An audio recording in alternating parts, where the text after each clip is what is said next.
Hola, buenas. Este es el tercer o cuarto intento, así que si sale bien, todo bien. Si sale mal, pues mal, pero voy a subir igual. Entonces, muchos me habéis preguntado sobre el tema de la, bueno, preparación en general, que si, oye, estoy usando esto, ¿qué te parecería si esto? ¿Qué opinas de hacer esto otro, no?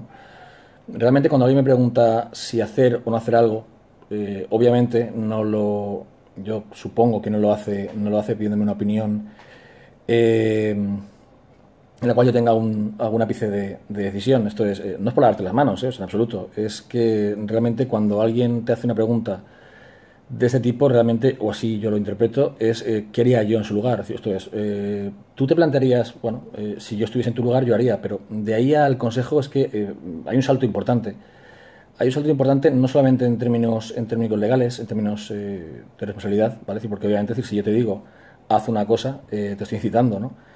Sin embargo, si tú tienes ya la decisión tomada, yo te digo, bueno, mira todo desde una perspectiva distinta y te doy información, luego tú decides. Eso es puramente una referencia ideal o es información que aporto y ya cada persona verá si está animada o desanimada para seguir con la decisión que ha tomado, ¿no? Entonces, siempre pongo de manifiesto que mis vídeos tienen una intención informativa, ¿vale? Y si en algún momento hago que la gente desista del uso de algo, pues mejor que si, que si le refuerzo esa idea. Partiendo de decir de que la información que intento dar es objetiva y cuando no, pues es anecdótica, es mía personal. Voy a intentar ir a la parte más del grueso, ¿no? Me habéis preguntado bastante, es un tema muy recurrente, el tema de la testosterona.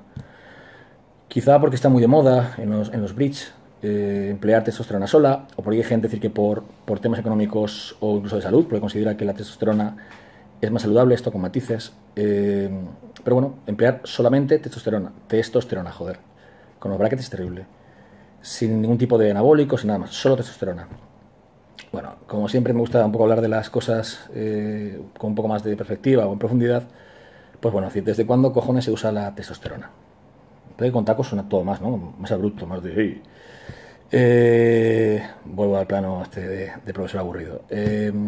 La testosterona como tal, todavía hay cierto debate sobre si el cuerpo es capaz de distinguir entre testosterona exógena o endógena. Esto es un debate que da para bastante, porque parece evidente, ¿no? Pensar que el cuerpo no distingue por las respuestas fisiológicas que se producen cuando hay un exceso.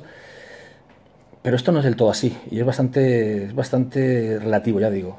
La hormona es idéntica, pero quizá algo falta para entender del todo. Por ciertas regulaciones que produce a nivel hormonal el cuerpo, ante la presencia de una y la presencia de otra. Es complicado, ¿vale? De hecho, sobre la hormona de crecimiento también se produce esta pregunta y la hormona sintética no es un análogo exacto de todas las variantes de hormona de crecimiento humanas. Es solo una en concreto, ¿no? De hecho, es una que ni siquiera se da naturalmente en el cuerpo, ¿no? Por esto digo decir que, bueno, es un poco una pregunta que parece fácil y no lo es. La testosterona como tal, vamos a centrarnos en la testosterona de síntesis, ¿no? ¿Cuándo surge la endógena? Exógena.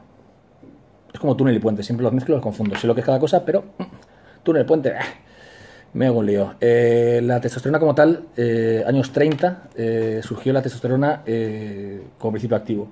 En principio como suspensión, que es pues en agua, ¿no? Una suspensión cristalina en agua y es un poco pues un drama, ¿no? Porque para alcanzar niveles constantes en sangre había que estar aplicando pues cada minuto, ¿no? O sea, como quien dice, era muy breve la acción en sangre y muy correoso, ¿no? Sobre todo para alguien que lo que quería era un poco eh, conseguir las dosis paliativas de un déficit de producción propia, pues bueno, era un coñazo, ¿no? Imagínate a diario estar cada pocas horas y con picos y con valles.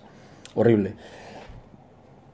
Sin embargo, bueno, obviamente decir, la técnica fue avanzando y sobre los años 35, 36, 37, creo, surgió el propionato. El propionato pues ya dotaba de una cierta vía media más amplia, aunque sí que tiene cierto efecto pico, pues bueno, es decir, la farmacocinética era algo más controlable y con varias aplicaciones a la semana pues se podía controlar bastante bien.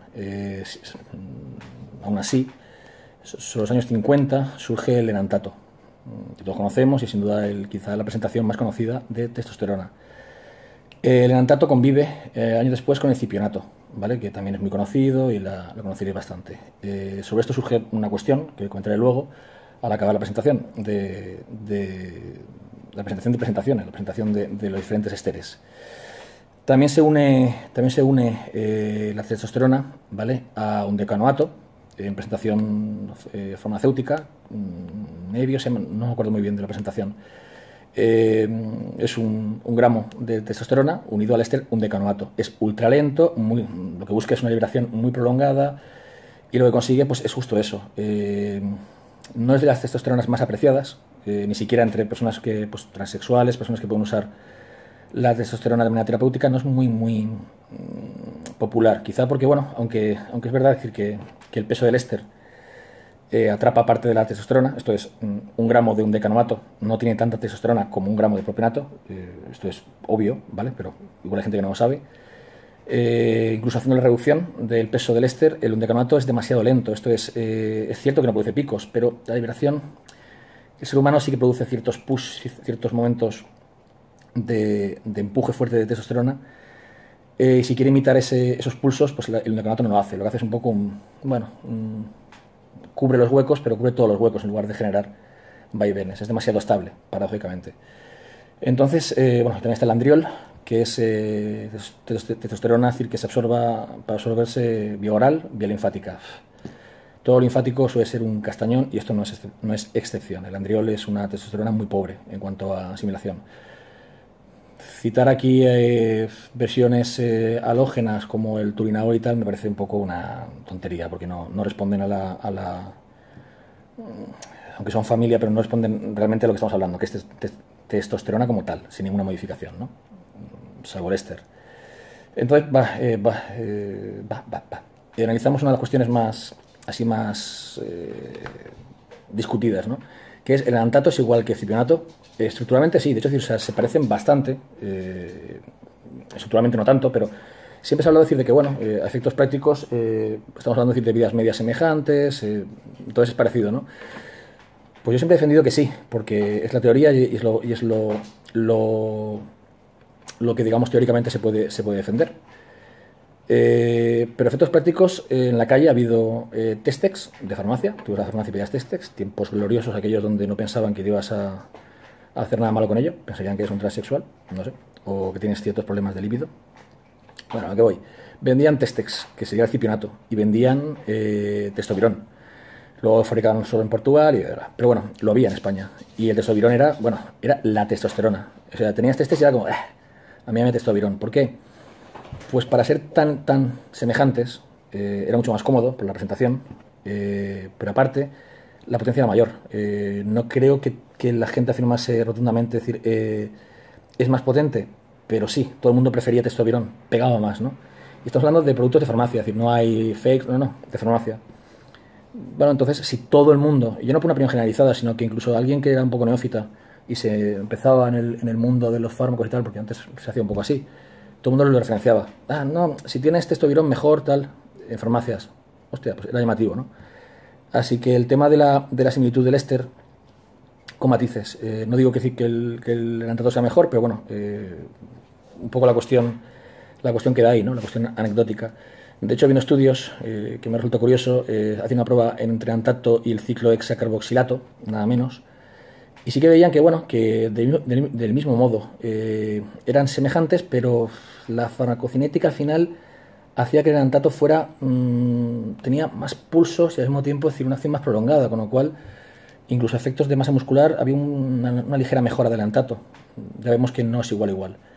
La vida media del enantato son 8 días teóricos, pero es cierto que a partir de los 5 días hay un gran bajón de principio activo, con lo cual eso hay que tenerlo en cuenta. La presentación es de una vez a la semana para culturistas, pues quizá no sea lo mejor. 2 de la semana tiene 7 días, ¿no? Testo solo. Bueno, la testosterona es muy potente. El problema es que su rango, su umbral de eficiencia, que no eficacia, de eficiencia, a partir del gramo, en culturistas muy pesados, empiezan a notar que desciende. Esto es, no hay mucha mejora, la eficiencia baja. Por más que vas añadiendo, es decir, no sube mucho la eficacia. Entonces, bueno, si vemos la cantidad usada con el crecimiento, vamos viendo, que al final el crecimiento es muy pequeño para la cantidad que estamos asignando. Esto lo deja en una situación de desventaja absoluta frente a casi cualquier principio activo, sea trembolona, sea metenolona, sea casi drostanolona, o sea, cualquiera cuando generas un incremento similar, el efecto es mucho mayor, ¿no? Entonces, bueno, la testosterona tiende a colapsar, tiende a llegar al tope mucho antes, sin más. Entonces, en usuarios muy pesados, 1 gramo, realmente, es decir, hay gente que no nota mucha mejoría a partir de 500 miligramos. Entonces, hablando decir, de alguien neófito, hablar de 500 miligramos y hablar de una persona súper experimentada, 1 gramo, son términos muy bajos. Entonces, umbrales muy bajos. Entonces, realmente, puedes usar solo testosterona, sí, pero tienes que saber que llega un punto en el cual no tiene mucho sentido usar más y has llegado a tu tope y ahí sigues. Y vas a hacer una preparación eterna con testosterona. Otra cosa es plantearla de primera preparación, porque la testosterona sirve de marco, sirve un poco de base para casi cualquier preparación. Usar una preparación con inyectable sin testosterona a día de hoy no es común verlo, y yo realmente, lo que es para mí, para lo que yo concibo, yo jamás lo haría. Es que inhibes más, ya bueno, pero es que realmente puedes darle a 3 cualquier sustancia si estás inhibido a la segunda semana y encima tu vida sexual, tu vida a nivel mental como hombre está claudicada. Entonces, quiero decir, la gente lo dice como si a meter testosterona,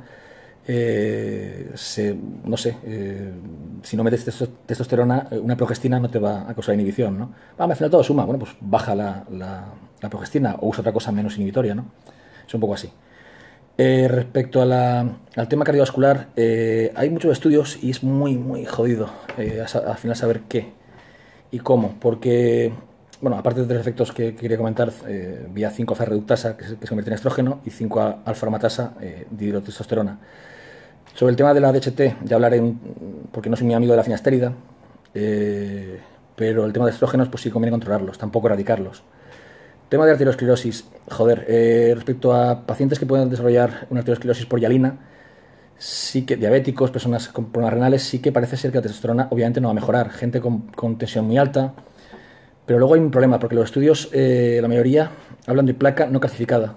Entonces realmente la testosterona contribuye a la arteriosclerosis no calcificada, pero a la calcificada en sí, no. Entonces haría falta un estudio a muy largo plazo. Y los estudios a muy largo plazo dan resultados muy contradictorios, porque en algunos pacientes el HDL se mueve, pero el resto de valores son buenos, los triglicéridos no se sabe muy bien cómo interpretarlos. Entonces haría falta estudios más prolongados, y desde luego por encima de 600 miligramos, que es un estudio que se hizo con 600 miligramos, diríamos que es un umbral a partir del cual estamos seguros, creo que es unánime, que la testosterona empieza a ser bastante dañina. ¡Aupa!